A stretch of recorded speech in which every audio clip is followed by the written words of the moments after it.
Hello, my friends. We are here today for our last storytelling talks live on Facebook. And today we are here with Lewis Kalombo to talk about the use of therapeutic storytelling to help people raise their understanding and conscience to fight xenophobia. Luis is originally from Democratic Republic of Congo, but he grows up in South Africa and especially in Cape Town.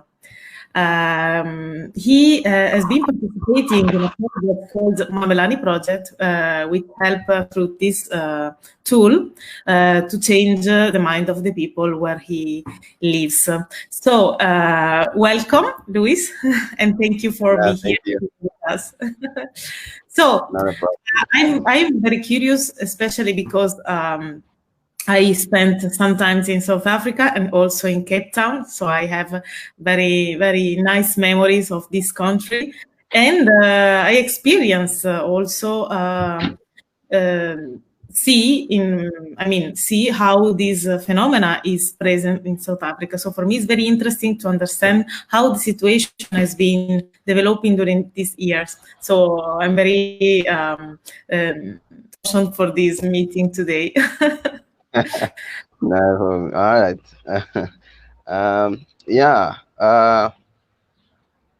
It's always interesting to kind of get different perspective of, or just like coming back and just to follow up and see how things have changed from the last time you were there. I mean. So I'm very curious. Can you tell us something about your origin, if you feel like, and how much this your personal journey, motivated you to take a socially committed path? Well, I think firstly, I'm originally from DRC, and then just growing up here as a foreign national, it almost became like a personal goal where you just want to be socially committed, just to feel a sense of belonging in a way, and also just don't feel too foreign in the community that you live in. Nice. Yeah, I think that's one of the key aspects that kind of pushes me to always try to work with people from different journeys. I see. But what has been meant to you to grow up as a foreigner in a country like South Africa, and especially in Cape Town? Well, for me, growing up here in South Africa at a young age, it wasn't so much around what it means to grow up in a foreign country. It was just more about being able to find a place where you can stay with you have a roof over your head, and not so much what's happening around us. But the more I grew, I was forced to learn these things to kind of understand the way of life while living in South Africa, and what are some aspects that will actually help me to grow within a foreign national without feeling guilty of anything I do. I think this is like one of those few elements that kind of, when you think about it, you're like, okay, at the time it wasn't a big issue, but now I have to fight it. Well, but not everyone start a social committed project, even if he's a foreigner in another country. So it is like something that somehow impacted you, don't you think? Yes. So I think I think just looking at the way things are, it's all like it's generally all personal to people who decide to commit into a social impact or social path in so many ways. But I think for me, to just being able to help those yeah, just being be able to connect with those that almost like want to follow that path but are not certain. But I think just through communication that will allow them to unleash that understanding of what it is or what it means to follow a social path in different aspects of life. Well, actually, we are going to explain it later, but it requires a lot of empathy and sensitiveness to start this journey. Also, because if you have a personal story that sometimes is not very easy, put you in a situation to face it, to help the others to understand that they also can do something in this sense. No. Yeah, so with I think with me, when I look at what motivates me to be part of this, to be part of a social group is because you get people who strive to change or to create an impactful life experience for others. So that's my reasons of why I decide to either be involved in a social community path or be involved in a foreign youth dialogue. So I try to engage in many uh, social cohesions that allows space for free expression. Uh, Before going deeper in what the project is, I would like to maybe, if you feel like to tell something about the situation is now in the country on the situation of xenophobia, to help people to understand why projects like this are so important there.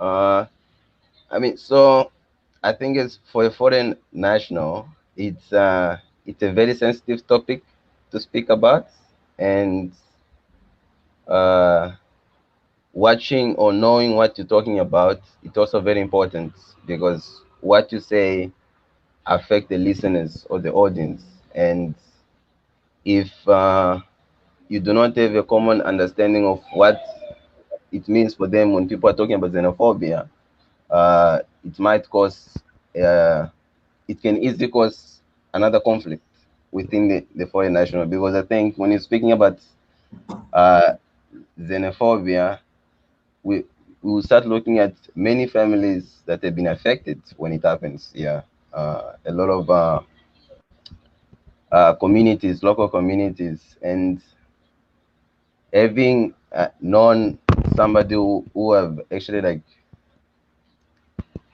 you have been in that experience personally.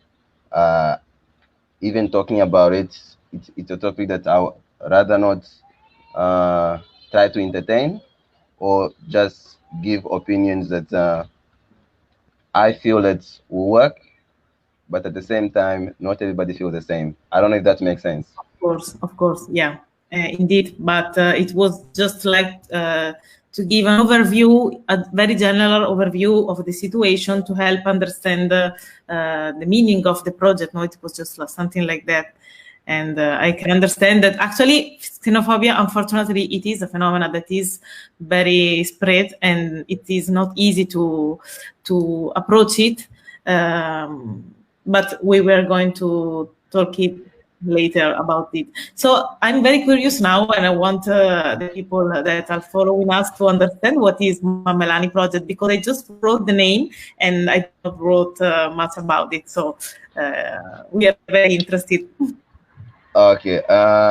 Yeah. I think so. Mamelani Project, it's organization I work for. So I'm a youth transition facilitator at the organization, and the organization focused on working alongside people of ba- all different backgrounds. So it doesn't matter where you come from, but it creates a space that will allow you to grow as a person, allow you to find your purpose, and just to find almost. So I think just to put it in short, is that we work with young people in a different child and youth care workers. So the idea is to help them grow as they transition out of care. What has been your role specifically in this project?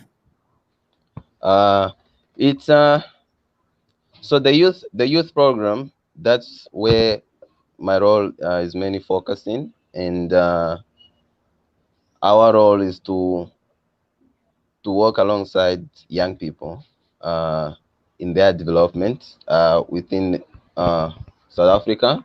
We are based in Cape Town, basically.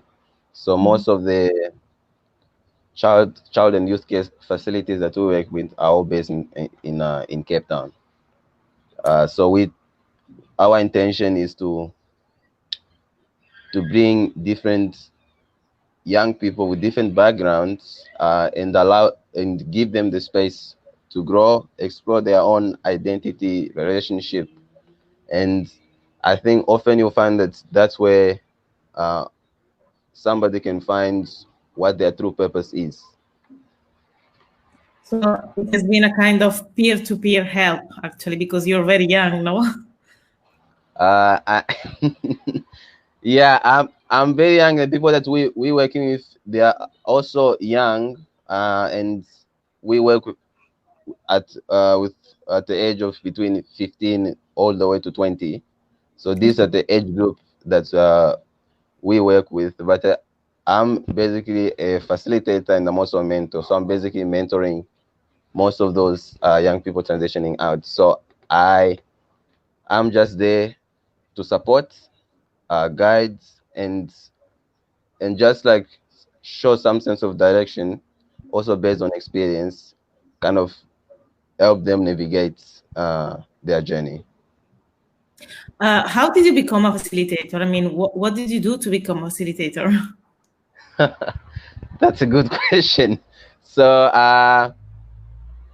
so I was myself. I was part of the youth program. I was a participant in the youth program. In the youth program, it was 3 years long.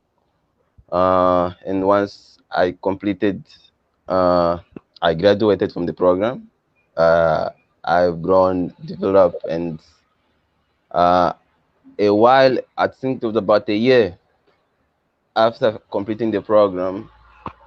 The organization put up an internship for all the graduates from the program to give them an opportunity to work alongside other people as they also at the same time to grow and learn alongside the facilitators that's actually in at the organization. So I was there. I did a 12-month internship, and then after 12 months, I became a facilitator to now. So I'm now 2 years into the industry now. Wow, it must have been a very intensive journey. Yeah, I think it's not an easy one to easy just come into. It also requires a lot of reflection and awareness just about yourself and the people that you're going to be working with. So, but at the end, it's worth it as long as you know why you're doing it, and you understand the purpose of you being there and what it means. Well, I can really feel the passion in your words and the way you talk about what you do. So it's very incredible. Um, you may help dialogues among national and foreigners. Is it? Yes, the youth dialogue. Yes, yes. So this like it's like a small project that also I was tasked to start with. So it was just for me uh, to open up a space to bring awareness for the young foreign nationals within the country, and just try uh, to open up a space for conversation, because there's a conversation that is often missing and easily interpreted, and just having that space where they can share stories and learn from each other. I felt that that a space that was needed. And yeah, I've ran that workshop for a year now, and now due to uh, the pandemic and the coronavirus situation Mm. we're going through, I couldn't do those workshops anymore. So I think that's where I think when you're talking about xenophobia, as you mentioned it earlier on, I often think that it's due to the lack of understanding between foreign nationals and the local, all the people from the countries, the citizens, we may say. Mhm, mhm.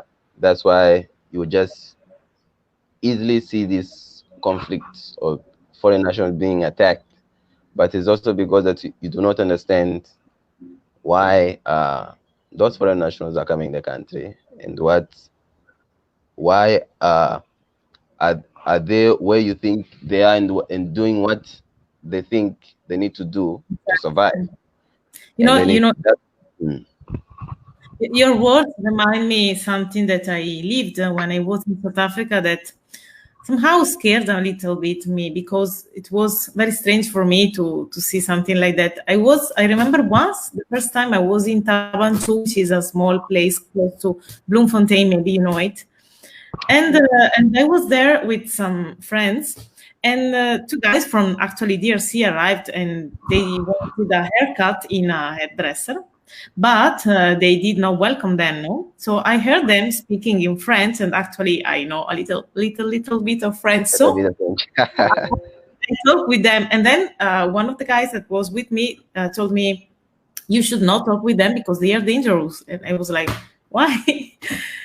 Yeah, I this impacted me so much. And the other time was when I was doing a focus group for my PhD field research, and I was with some youth in there in Cape Town actually at the Institute for Healing Memories, and there were like six guys. They wanted to rest anonymous, and they was talking about how the situation has improved since the end of the TRC work, and how the social cohesion was going and things like that. No, the dialogue, and it was scary because I mean I still have it and on my thesis, but I will put it on the website.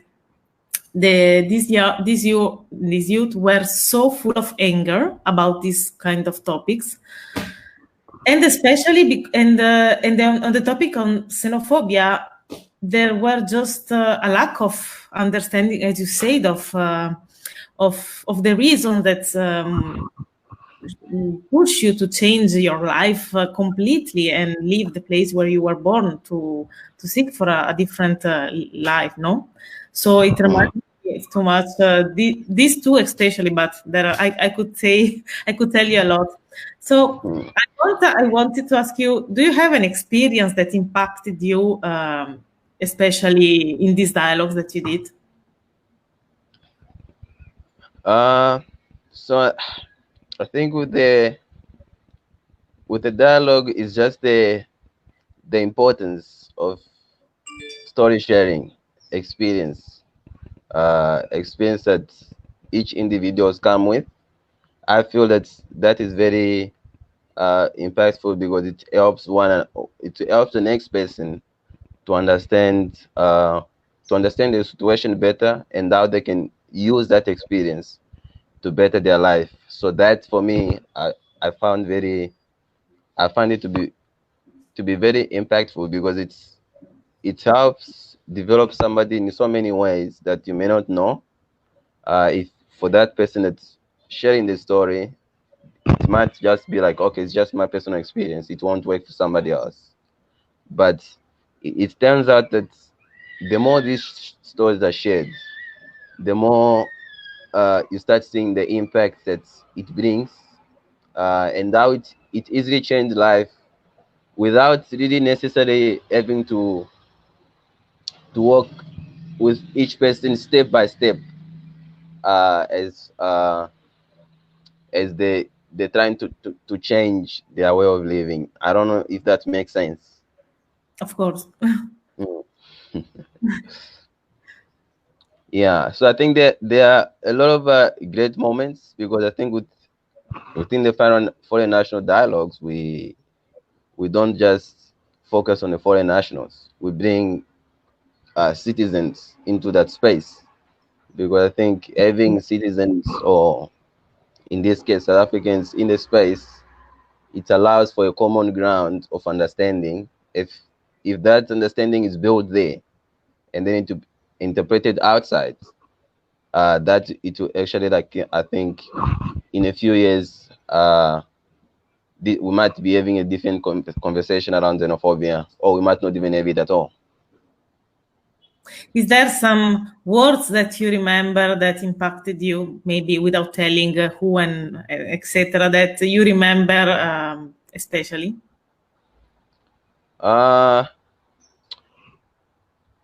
No, I tend not to, because I think the dialogue is very, very new, so I haven't done a lot of them, so I can't really go into different stories when it comes to yeah. I see. Well, Yeah. actually, what you are telling me and explaining me is what I am trying to share and spread, no? The idea of therapeutic storytelling, which is something actually I learned in South Africa when I went there.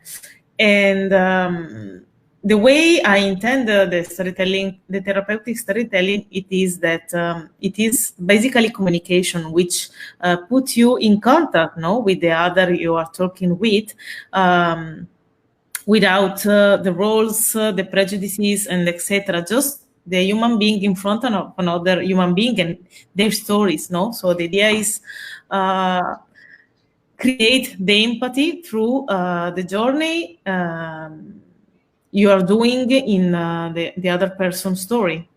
So, considering what you told and what I was trying to explain, what are do you feel that are part in this project that you wait? According according to this perspective, No. are there some other things that you feel that are part of the project you participated in? So there's a few projects that I've participated in. I think there's been a few social cohesion events that I also attended to, and it also involves storytelling and the importance of storytelling.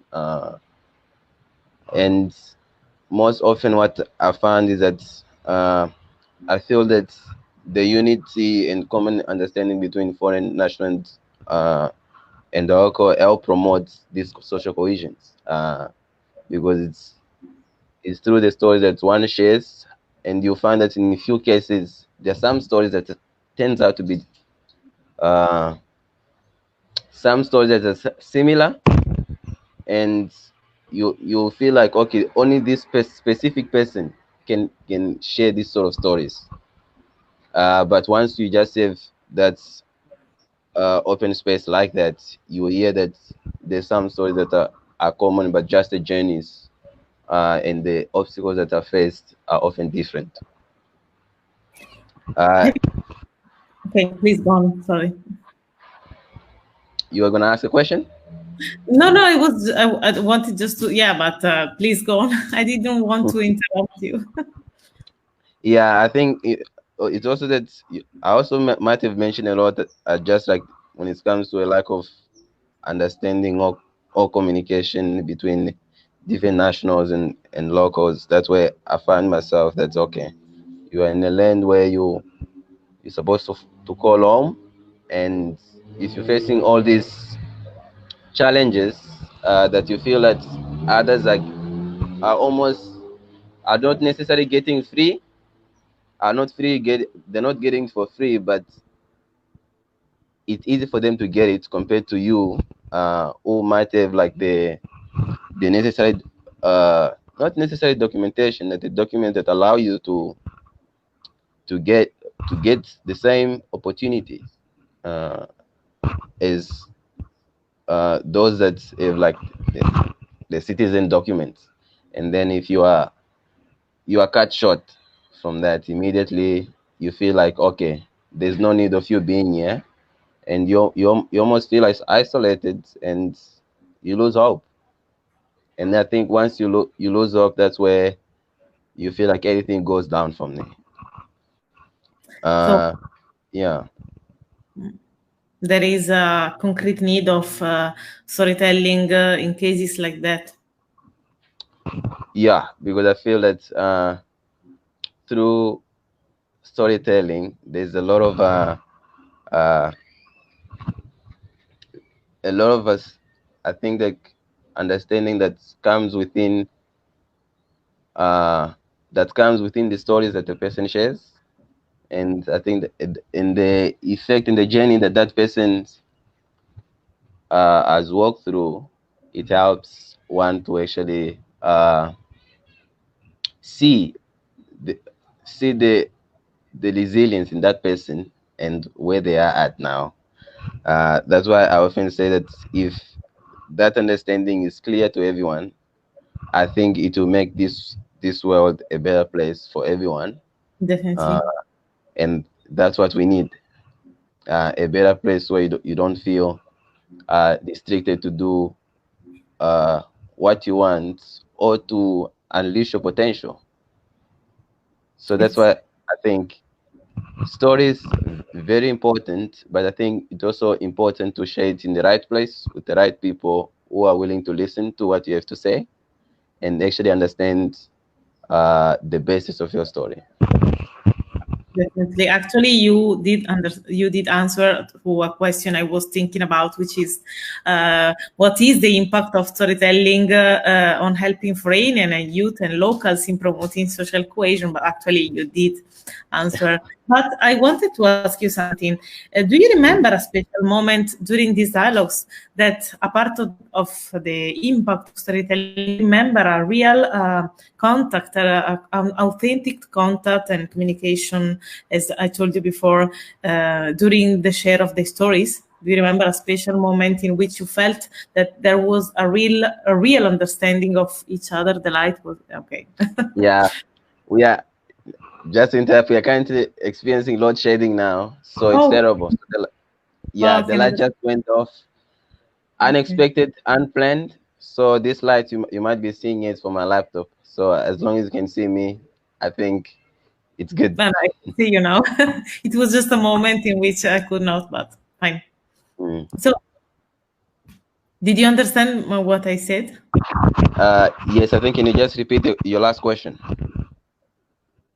Yes, what I was telling you that actually you didn't answer to a question I was thinking about, which is the impact of storytelling on helping foreigner and local youth in promoting social cohesion. But actually, you did answer. So I was thinking about if you maybe want to share or you remember a moment in which you felt that there was a real contact between you and for foreigners and youth and local youth, in which you really felt that there was a real and authentic communication between them.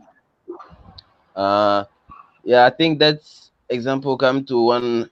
I think the social cohesion that I spoke about that I attended to. I was facilitating. I was one of the facilitators, and it was like a 5 days social cohesions, and on each day we focus on a specific theme. And the one day that it was focused on drama, and part of the drama there was like a different uh, almost like small steps that allow people to express themselves either through acting or sharing moments. And within the space, uh, there was different nationality, even though I think majority was foreign nationals. But I think what I found very impactful was just to see how some of those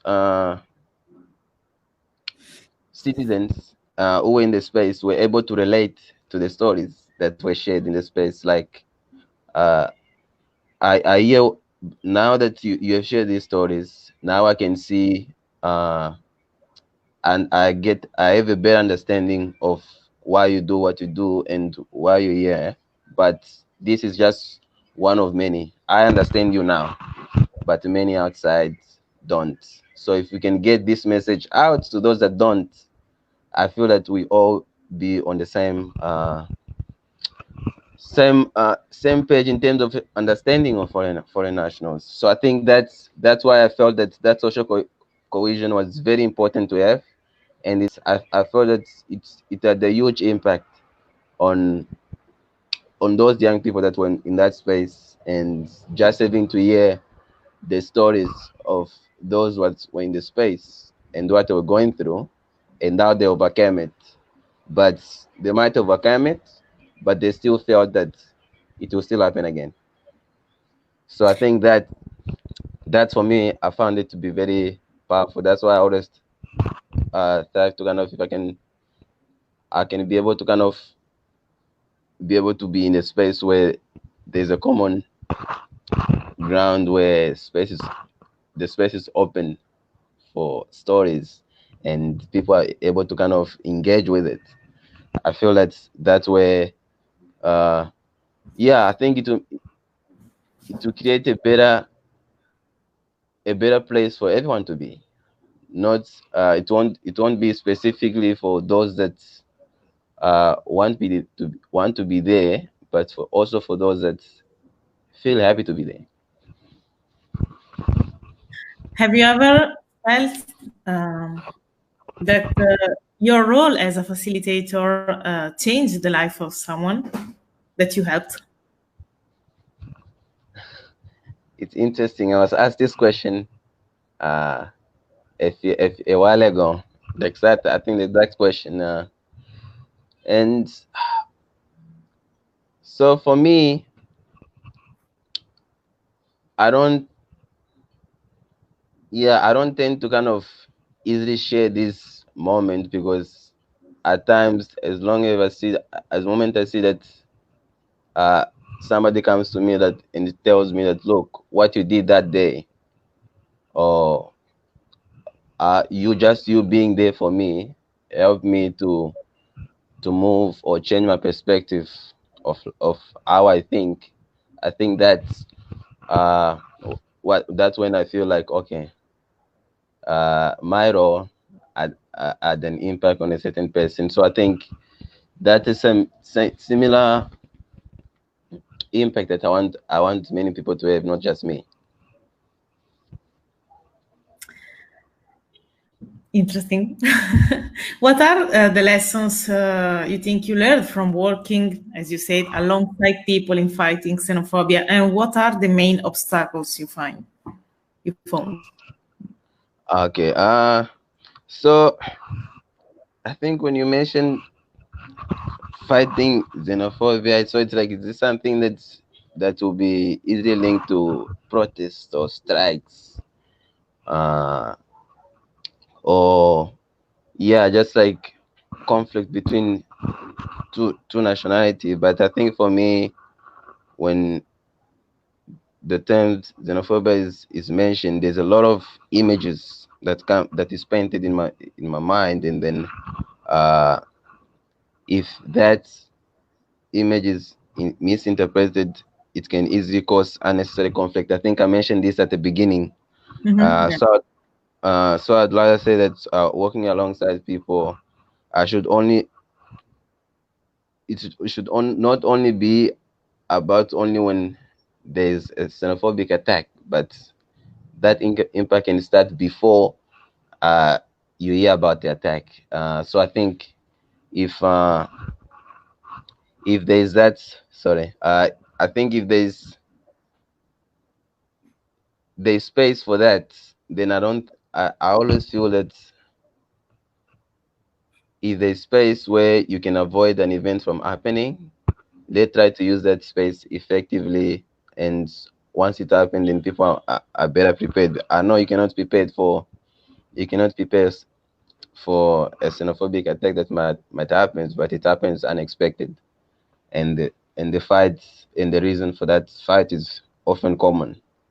So that I always share, like I've had relatives who were who were attacked and had an experience, and I had to sit with them and just hear what happened and why were they attacked. And I think that's just them telling me and just like sharing that moment for them, and how it felt like. I feel like uh, there's often a lack of understanding of why people come into a foreign national in the first place. So I think the lessons for me is just that the moment information is misinterpreted about the foreign nationals, it's easy to cause or to start a strike against foreign nationals based on your personal reasons and not so much on the impact or the effect it has on that person or the family. Because, uh, yeah, I think there are many lessons for me. That's why I always feel privileged that I never had I never had like one personal experience, but having heard stories and known somebody who has had that full experience and just sitting there and hearing, just listening for me was just that uh, there you'll find that at times you may be at the wrong place, at the wrong place at the right time. I see. So yeah, so I think that's why I feel it's okay if we can create that space of communication that will bring an easy understanding for all these or terrible experiences can be avoided. Yeah, and this is something that we should keep hope and work to make it happen because it's very important. Yeah, very. And it cannot be changed over a short period.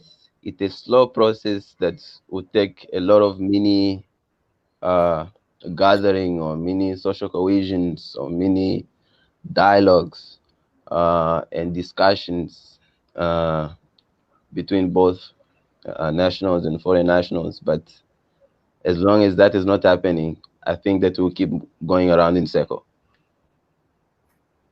Mm. Your words just remind me another thing I lived there, but I don't know if I should say it because it's quite. But Mm. yeah, sometimes being in the wrong place can create a lot of pain and a xenophobic attack. I remember once I was in Johannesburg. I was there at the local Catholic archdiocese. I hope I said it well. And I had to get to Park Station. And one of the workers there told me, I will take you to Park Station. Let's go walking. But to get to Park Station, I had to walk in Hillbrow, which is, I don't know if it is still very dangerous, but at that time in 2012, it was very dangerous. So I was Mm. scared. I said, I don't want to walk there. And especially because, it is known as one of the most dangerous places in the world. And he said something that I still remember something. I don't know. I don't even know how to comment it. But he said, Mm. "Don't worry, because I'm going to take you there. And by the way, I am South African, and you're European and white, so you don't have to fear. The only people that can have to fear to work in this in Hillbrow are the foreigners." Mm. Mm. Yeah, I th- I think that's where I think this sort of experience. I don't know how you felt in that very moment. Did you feel that okay, you're being helped, or did you feel that you're being favored because of your status? Well, definitely the second one. And did you?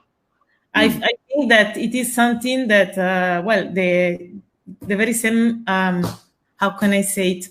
It is something that I feel that is a system which almost all the people still have in their mind, no? the idea of how can I say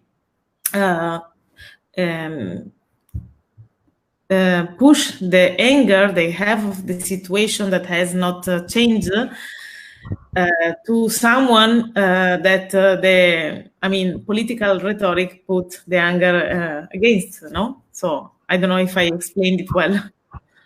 Yes, yes. Yeah, I think this.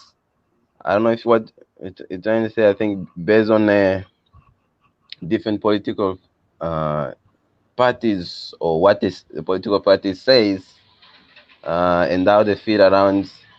Because in your case, you also should have been considered a foreign national because you are not from South Africa. Can you imagine? Yeah, so I think just because you probably were there as a, I don't know, you probably might have been considered as a tourist. You're just coming to look at the different place of the country, but you might also have been lucky, but that person that was helping you had a different intentions. I think it's just like a different intention that different people have that kind of give a certain image of the country. Uh, so yeah, I mean, I think I did been, let's say me in that case where you were in, I think we might have been talking about a different story. Because if I was, yeah, if I was new, I wouldn't have probably have had the like a lot of it has a lot to do with color, because I think when you look at the difference, it's almost like it's directly linked to I might say racism, because now they think like, no, just because uh you are white, then it's kind of okay, let's let's give you high regard. And then if it was somebody else, and it's regardless of race, but just because of where you come from, then they will know already. So I Sorry. think this is often had to do with your nationality. uh I think as long as you come from Europe or somewhere else, the only thing that there's something that you have great value to them, or to the place where you are, whereby somebody who can just simply be an African but just a different part of Africa, and that would be considered a foreign national. Yeah, You see you're that right. just that different uh, difference easily cause. I think that's what I'm talking about, the misinterpretation of what it means to be a foreign national. So I think, yeah, at times if you just start by asking yourself what does it mean to be a foreign national, then you ask different people, because if you're not in the country of your origin, you should be considered a foreign national. But as long as you have your passports and you are here for a reason, you are almost excluded from that category almost. So as you said, it is very racialized. This. Yeah, true. We have a comment here. Thank you for your story, dear Kalombo. Keep going. I can imagine that as an African, fighting xenophobia in African country must be very painful. Ah, wow. Thanks. What is it? Okay. Mambes. Yes, I could see Mambes. I don't know if I pronounced it right. I appreciate the comment, and I think when you say fighting xenophobia, I almost feel guilty because I'm not a full-on activist who is who's on on the front line trying to fight this xenophobic on foreign nationals, but I'm more that working with different foreign nationals, trying to create an open space where everybody can work together and create a unity. But yeah, I think just it's as long as I can play my bets, and the small part of I can do my part, then I feel like I'm contributing to something. Okay, we have another comment. It is much worse here in the United States. Jovan Denson. Oh, Giovanna. Yeah, I've seen the news. I've seen the news. I think at the very moment, I have a few friends in the United States. But I think it's also, I think it comes down to perspective, because those that in the United States, they're probably in a location that is not very heavily affected, and they're saying that okay, in their area things is not as hectic as they tend to show it on TV. So I think the probably like, South Africa was also at that stage, but it's a slow process. But surely there will be a solution. It won't come quick, but I think after a while. I see another comment. Yeah, great job you're doing. Keep it up. Cool. Okay, so You have a lot comments of keep coming. you have a lot of support. I want to thank all the people that are following us right now. And if you have any comment, any question, just write it, and I will show so that we can comment it here. And Yeah. thank you for follow this meeting today. I have somehow a last question. Do you have a message to the people that are following us, especially on what we talked today? Yeah, I think I actually wrote this message down. So to the audience, so let us listen to each other and actually understand what the next person is trying to articulate, not necessarily what you're trying to understand from it. I think uh, change starts from there and builds on for a better community. For all, no matter where you come from or who you are, because as long as you have that space where you can feel at home, I feel you can be a change. You can create an impact to many. You don't have to be the one that's okay and until you're on top and then you're trying to help everyone at the bottom. But I think help somebody where you are, right there and where they need it. If you can't, just be there for them. You don't have to be the one that will physically do something to change their life immediately. We should Yeah. keep in mind your words, and it is very inspiring, the passion you talk about this. We have another comment here from Okay. Justin Panga, Oh, who's an African being a foreigner in Africa. Whoa. yeah. That's a good friend of mine. Is Justin Panga. We grew up together. So he's also, I think, in the United States, if I'm correct. And thanks for the support, man. Okay, so let's see if there is someone else who wants to comment now, because we have some people that are following at the Yeah. now. So let's Okay. see. But I want to thank you very much for today.